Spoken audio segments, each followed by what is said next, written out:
안녕하세요. 저는 강남 세브란스병원 정형외과 석경수라고 합니다. 경추 질환에 대한 진단 및 치료를 시행하고 있습니다.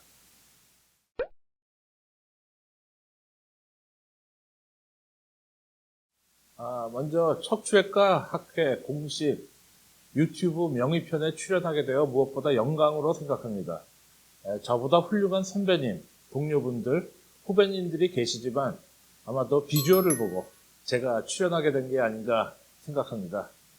저는 환자분 한 분 한 분에게 적정 진료보다는 최상의 진료, 최선의 진료를 시행하고자 노력하고 있습니다. 수술을 시행할 때는 제가 할 수 있는 최선을 다하고자 노력하며 보다 효과적인 수술을 시행하고자 노력하고 있습니다.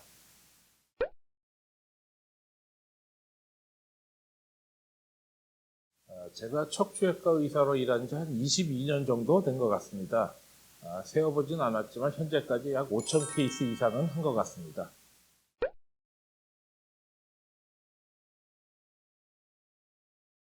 경추 추간판 탈출증은 우리가 흔히 목 디스크라고 알고 있는 질환이며 추간판의 변성, 즉 추간판 조직의 생화학적인 변화와 형태적인 변화로 인해 경추부 통증이나 신경 증상, 척추의 기능 장애를 일으키는 질환입니다. 즉 경추의 퇴행성 변화로 전신으로 뻗어가는 척수 또는 신경근이 눌려서 발생하게 되는 질환입니다.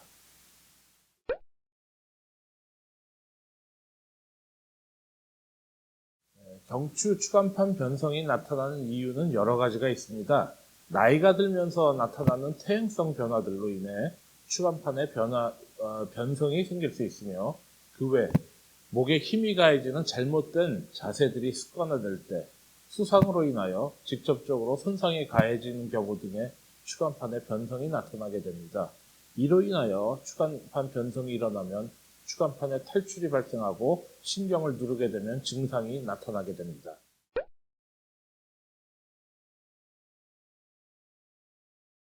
증상은 크게 세 가지로 볼 수 있습니다. 첫 번째 경부통증, 두 번째 신경근증, 세 번째 척수증입니다. 가장 먼저 흔히 나타날 수 있는 증상은 경부통증, 즉 목이 아프게 됩니다. 목 디스크라고 하면 흔히 팔이 저린다고만 생각하게 되지만 추간판 변성과 함께 경추 관절 부위에도 퇴행성 변화가 동반되어 경부 통증이 나타날 수 있습니다. 두 번째 증상은 신경근증, 즉 팔이나 어깨가 저리는 증상입니다. 경추 뒤로는 척수가 지나가게 되고 척추에서 각 경추 위치별로 신경근이 나와 우리 몸의 특정 부위의 운동과 감각을 담당하게 됩니다. 디스크 자체의 퇴행성 변화 또는 골극이 신경근을 누르게 되면 팔이 쭉 저리게 됩니다. 마지막으로 나타날 수 있는 증상은 경추 척수증입니다. 척수증이란 추간판 탈출증이 중앙으로 매우 크게 심하게 나타날 때 경추의 퇴행성 변화로 인한 골극이 척수를 누를 때 또는 후족인대골화증 등으로 뼈가 척수를 누를 때 나타나게 됩니다. 척수증의 경우 물건을 쉽게 놓치게 되고 글씨를 쓰기 힘들어지고 젓가락질이 어려지거나 단추를 채우는 것이 불편해지는 등 손의 섬세한 동작과 관련된 증상이 대표적으로 생길 수 있습니다. 그와 더불어 걸음걸이가 불안정하여 휘청이는 보행장애나 증상이 심해지면 대소변 조절에 장애가 생길 수 있습니다.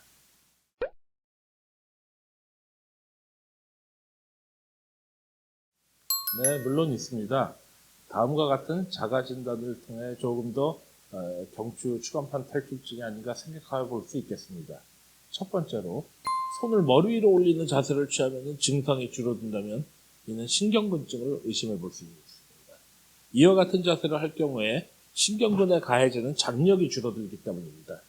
다음으로는 경추 척수증을 진단할 수 있는 세 가지 방법입니다. 첫째로 손가락 탈출 사인으로 손가락을 편 상태로 모으고 30초를 유지하여 기다려봅니다.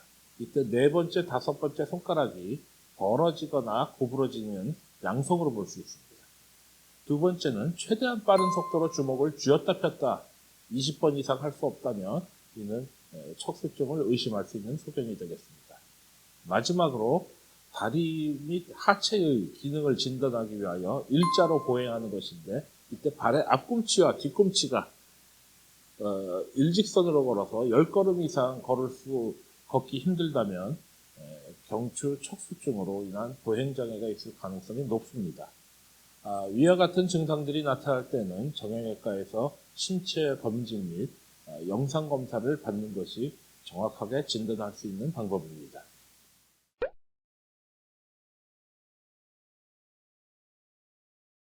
치료는 보존적 치료와 수술적 치료로 생각해 볼 수 있습니다.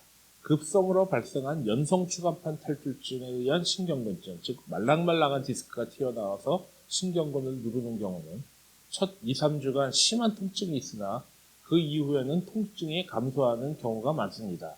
따라서 척수증이 없이 신경근증만 있는 경우에는 보존적 치료를 많이 시행하며, 보존적 치료가 디스크를 치료한다기보다는 시간이 치료하는 것이며, 보존적 치료는 시간을 벌며 통증을 조절하고자 하는 것입니다.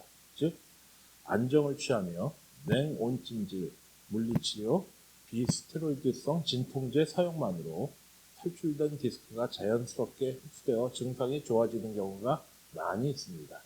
또한 보조기를 통하여 목 고정을 할 수 있으며 견인 치료도 시도해 볼 수 있습니다. 또한 엑스레이를 보면서 주는 스테로이드 주사 또한 증상 완화에 도움이 많이 됩니다.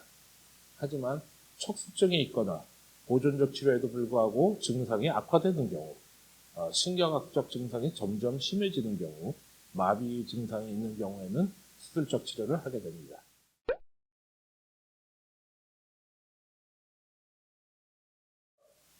목에서 척수를 압박하고 있는 것을 제거하고자 척수가 지나가는 척추관을 넓혀주는 수술이 필요합니다. 수술 방법은 척수를 압박하는 요인이 무엇인지, 그리고 척수를 누르는 곳이 여러 군데인지 등에 따라 달라집니다. 최근에는 경추 수술에 대하여 많은 발전이 이루어졌기 때문에 척추 수술이 두렵다는 이유로 너무 두려워하지 마시고 안심하고 치료받기를 부탁드립니다. 몇 가지 예시를 보여드리겠습니다. 슬라이드에서 수술 전 경추의 척수 압박이 심한 상태임을 볼 수 있습니다. 경추 후궁 성형술을 시행하였고 이후 척수 압박에 호전되어 척수강이 넓어진 것을 볼 수 있습니다. 다음 환자는 경추의 추간판 탈출로 인한 척수 압박을 확인할 수 있으며, 뒤쪽에서는 경추 감압술 및 보정술, 앞쪽에서는 디스크를 제거하여 척수 압박이 호전되는 것을 확인할 수 있습니다. 마지막 환자로 경추 추간판 탈출로 인한 척수 압박을 볼 수 있으며, 이번에는 앞쪽에서 디스크를 제거하여 감압을 시켜주어 척수 압박이 호전된 것을 확인할 수 있습니다.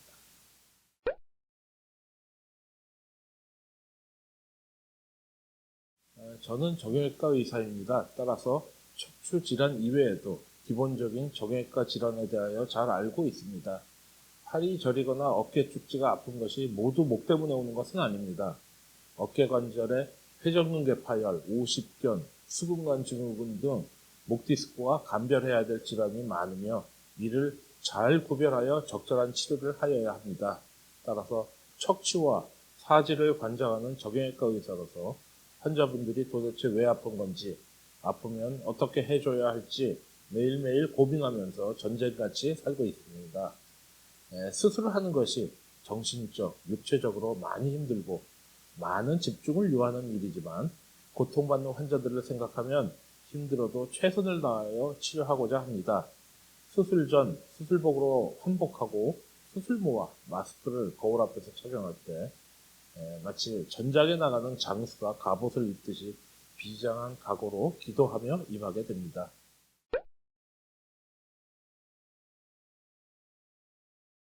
요즘 사람들이 하루 중에 가장 많은 시간을 보내는 것이 컴퓨터 모니터 보는 것, 스마트폰 보는 것일 것입니다. 모니터나 스마트폰을 많이 사용하는 사람들은 목을 이렇게 점점 앞으로 나와서 우리가 흔히 말하는 일자목, 거북목이 되기 쉽습니다. 이러한 목의 형태는 퇴행성 변화를 유발하기 쉽고 경추 질환을 악화시키는 원인이 될 수 있습니다.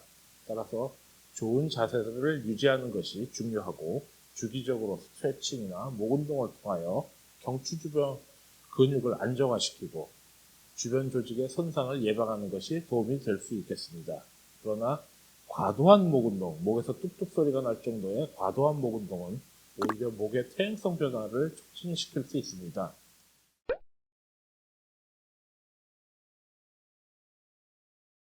모든 경추 환자분들이 행복해지는 그날까지 화이팅 하겠습니다.